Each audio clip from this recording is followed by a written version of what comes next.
Hello YouTubers, Novascorpius here, and today I'm doing a game review on Metroid Prime Trilogy for the Nintendo Wii. This game is actually three games on one disc.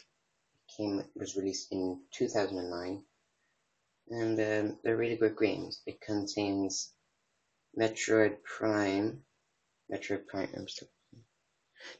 It contains Metroid Prime. Metroid Prime 2 Echoes, and Metroid Prime 3 Corruption.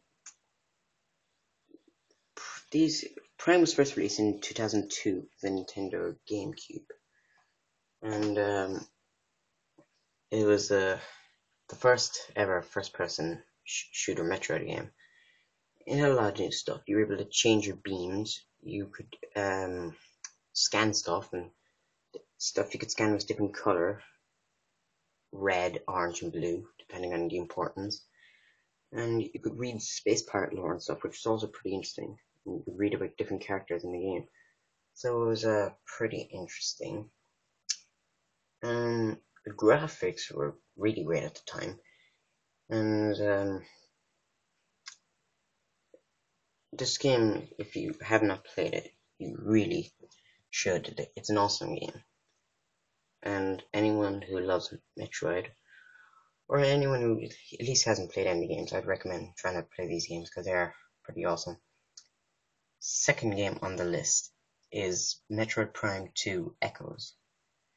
This game took me a lot longer than the first one, mainly because it's the same layout as the first game. You collect, you can still change your beam and stuff. It also had a new upgrade, but the first game did not have the screw attack, which other Metroid games have.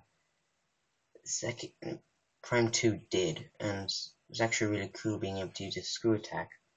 And you also had new beams. Unlike the first game, you have the plasma beam, the ice beam, the wave beam, the normal beam. This game, you've got dark beam, light beam, annihilator beam. You can get different suits. And the bosses are a lot harder. Dark enemies and stuff. Also, the final boss in the first game, Metroid Prime, in the second game is reincarnated as Dark Samus. You fight quite a few times. Prime 2 was a great game. It's one of the two only multiplayer Metroid games, and the multiplayer was really good in it, I thought. Music, probably better than the first game, in my opinion anyway.